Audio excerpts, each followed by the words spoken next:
what do you know? D2R has got to go. Hey, what do you know? D2R has got to go. Hey, what do you know? D2R has got to go. Hey, what do you know? D2R has got to go. What do you know? D2R has got to go. Hey, what do you know? D2R has got to go.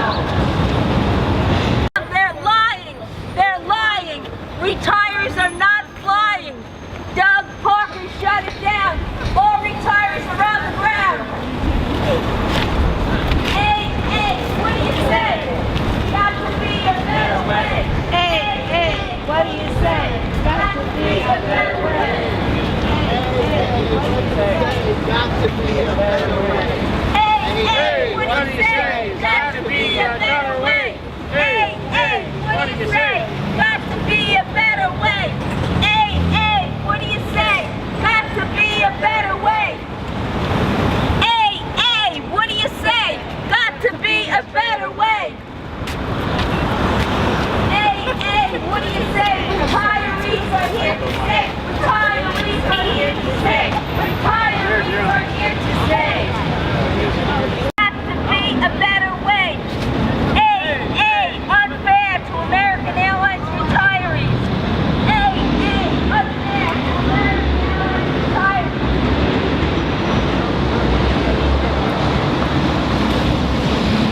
Hey, what do you say? Got to be a better way. Hey, what do you say? Got to be a better way.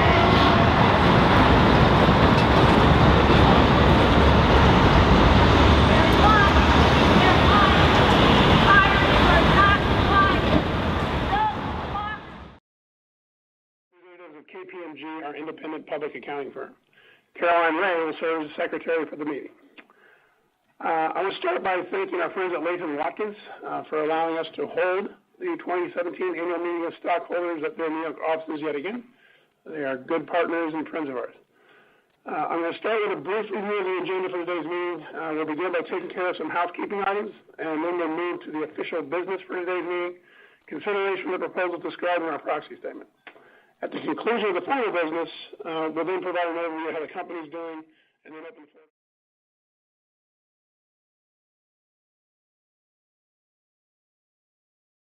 My name is Mary McKenna. I'm a retired JFK flight attendant from New York, and I'm also a shareholder. And the reason I'm here to talk to you today, Doug, is, I always want my D2 passes, but something more urgent has come up, something really, really serious. And I'm here on behalf of a lot of sick flight attendants, pilots, and people within the uniform. And Doug, I know you tried to do the right thing. You had a beautiful rollout of those uniforms. The videos were fantastic. I was so jealous. I wanted that red purse. I mean, I was very envious. But the fact is that now with over 5,000 employees showing bad reactions, getting sick, bronchitis, sinus, heart racing on the airplane, thyroid changes, people fainting in the aisle, emergency landings. I wanted you to see that this, I know you said it was a conundrum. I know you're trying to work hard to fix this. The Aeronac uniform that you used as a replacement is not working either because it's also made in countries like third world countries, and they're still having the same reactions. I know we have to work a little bit harder on this because, honestly, Doug, 2 flight attendants have died this week. I don't know if you've heard the news, but they died from chemical pneumonia, and this is caused by toxins. And I know you never intended this, but I am begging you, Doug, on behalf of all these sick flight attendants and pilots, please do a total recall of this uniform. I am begging you because their IODs are being denied, and you're very, very sick, and these are your people. We're your people. Please take care of your people. Thank you. Thanks, Mary. Thank you very much, and Doug, thank you. I'm sorry. Yeah. I did make a chart. Just for a sec. I just wanted you. I made this for you, and I actually have pictures, and you're welcome to these. And flight attendants and people that were sick wanted you to see these, so I'm going to just give you those, and then I'm done. Thank you for your time. I appreciate it. Thank you, Mary. Thanks for your comments. The uniform issue is one, as you acknowledge, we are working very hard to make sure that we have that our employees feel safe and in their environment and their uniforms. We have indeed had some issues with the uniform and people not feeling safe in it. What we've done, we believe we've done everything we can to this point, but we're not done because, as you know, we still haven't gotten to a point where all of the team feels comfortable. But just to remind everyone here, so they know, we rolled out new uniforms. We did have some people that had adverse reactions to the new uniform. We put out first a different, a non-wool option. We put out a cotton option. We still had flight attendants in particular, but indeed there are some small members in other work groups that have had similar issues, but mostly flight attendants still continue to have issues. So we added a fourth option, which is we went and found yet another supplier to Aramark to supply uniforms that not ideal for us. They don't look exactly the same as the other uniforms, but given the situation, we thought the right thing to do. And those are being rolled out now. So we do have a number of flight attendants that have asked to have that uniform. Those are being rolled out now. Highly hopeful with all the options there, we will find something where all of our flight attendants will be comfortable at work. But know this, we're not done here. We have more to come. We got some work to do. So I don't have anything I can really announce just yet, but we're still working through it.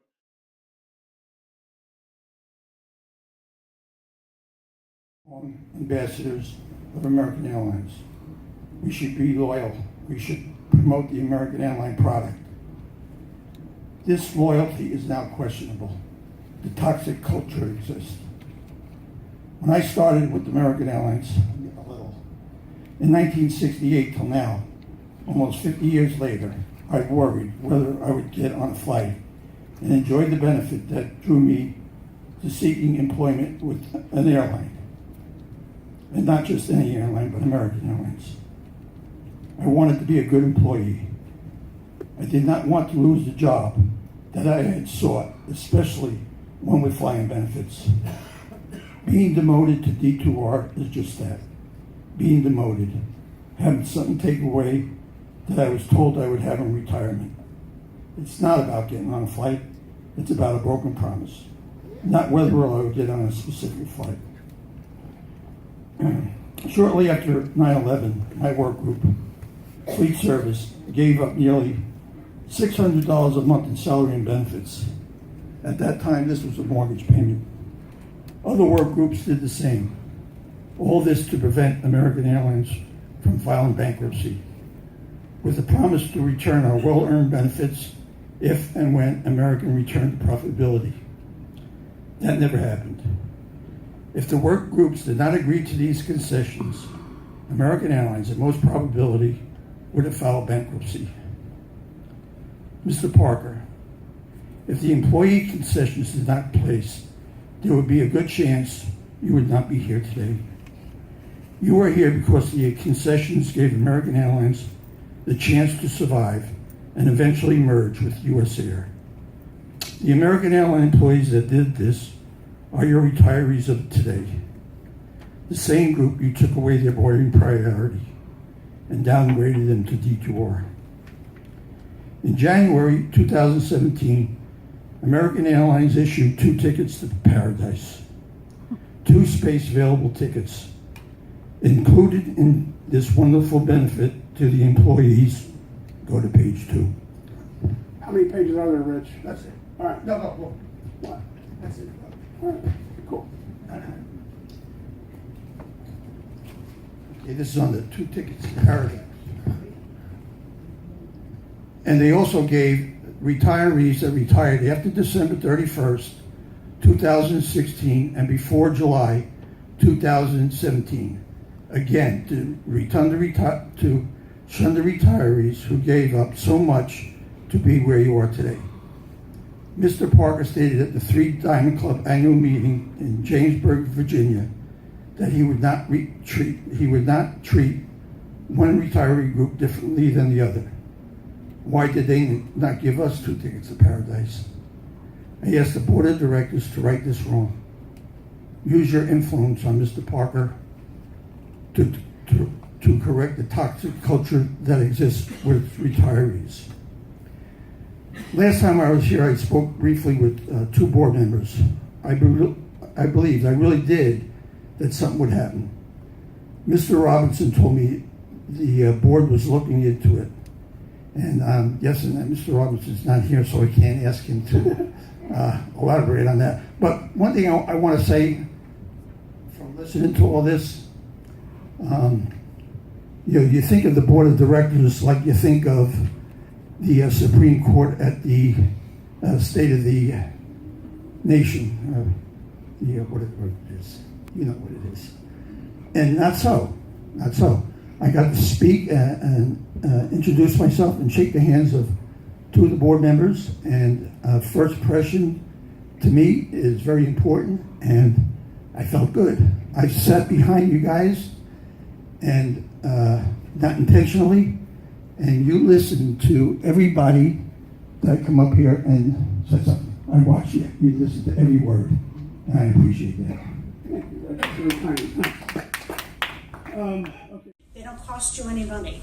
And actually, with statistics today, about 85,000 retirees, only 58% of them use retirees, 80% use no D3s. There are only 200 that use the D3s. Nevertheless, we do want those passes, and sometimes if there's illness in the family or something like that, yes, that was something that we worked for and we were promised.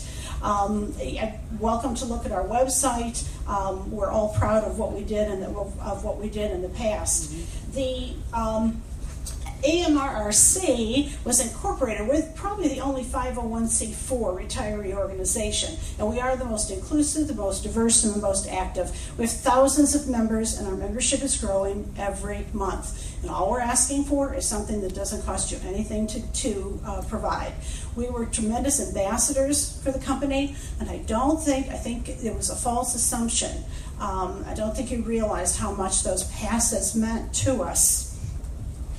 And one of the things in the past is Mr. Parker had always said, well, we had to do that to the retirees in order to help the commuters. I hope you'll read what I sent to you, because we're not harming the commuters. It's a huge increase in D2s that make it harder for the commuters. There's a number of statistics in there. They're all new, and I hope you'll read that and realize, don't blame us because the commuters are having a hard time. It's really the huge increase in the free-for-all D2s. We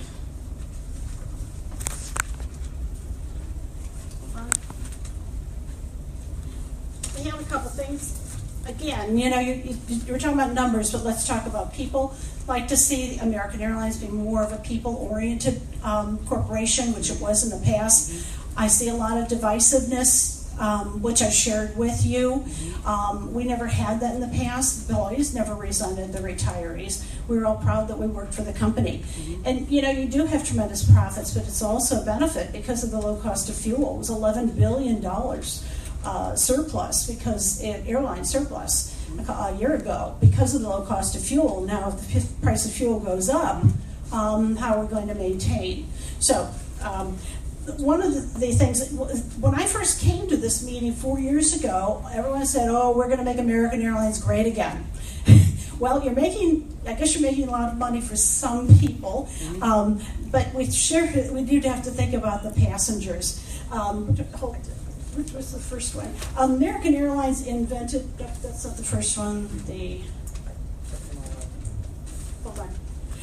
American Airlines invented the frequent flyer program. It was brilliant marketing, it was brilliant IT, represented work that the retirees did, working hand in hand with the president at that time.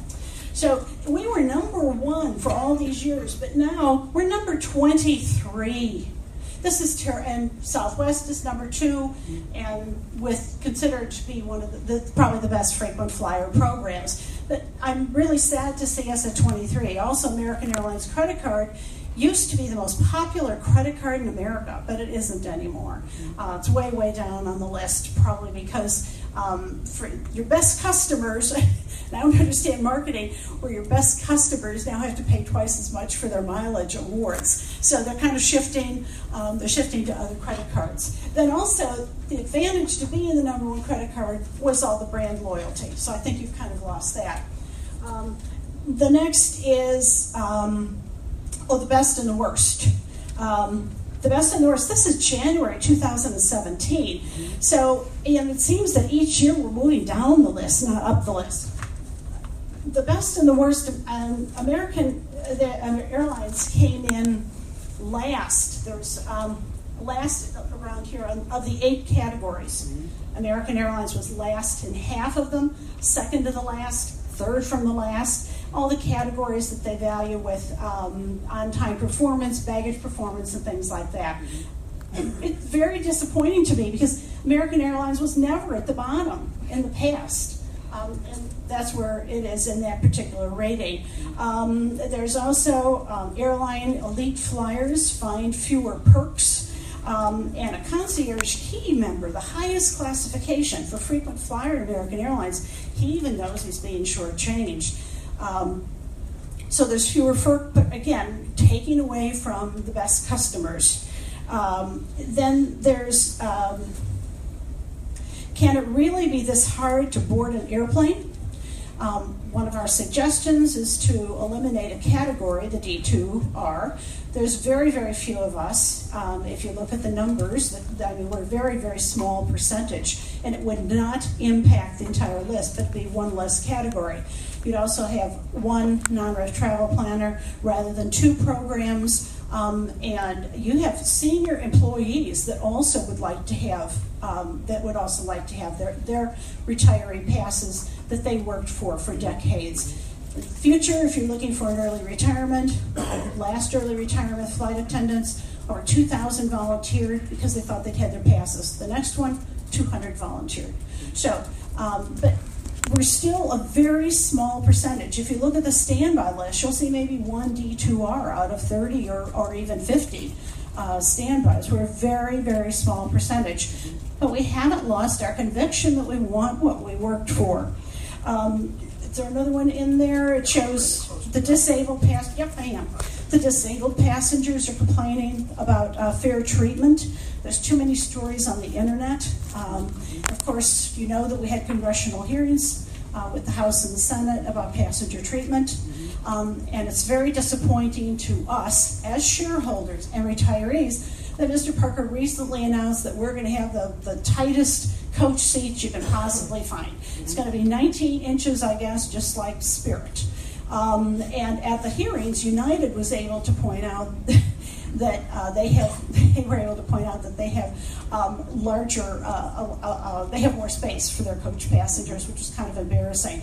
But I think it's a mistake to make those seats more painful, fewer bathrooms, put them as tight as you can. We used to rub elbows, but now and the non-rev dress code, you can wear shorts. So we have people with bare legs, bare arms. I even have someone's hair in my face. I mean, making these coach seats as painful as possible isn't a good plan for long term. And you have to do something about how you treat people. Don't be so divisive. Let's look at, would you please, look at what we're saying. I mean, it was a decision, but you could make peace with 85,000 people. American and AMRRC, we've worked with American Airlines to help and appreciate Carrie Ulrich. She was able to get the Sabre folks onto the non-rev travel planner. So we do appreciate that. We've worked with American so the retirees can obtain an ID, accurate information about the life insurance benefits. We provide call numbers. We upgrade those lists, trying to help retirees call the right party to get help. We appreciate working with American Airlines. The employee travel at AA.com, that was a big step forward. That actually was initiated by AMRRC there because of the need, and now there's a team service member. So we're doing a better job. We're doing a great job of communicating to retirees. But I have to tell you, there's only one message that they want. The retirees want to know that we can have our past benefits and they cost the company nothing. How many millions are you spending on lawyers to take away a benefit that that doesn't cost you any money. And we'll be here next year too, if need be. Or, Mr. Parker, you changed your mind. I remember Mr. Parker said, no profit sharing. You changed your mind and you were gracious about that. And we want nothing more than to stand with you and say thank you very much. Thanks.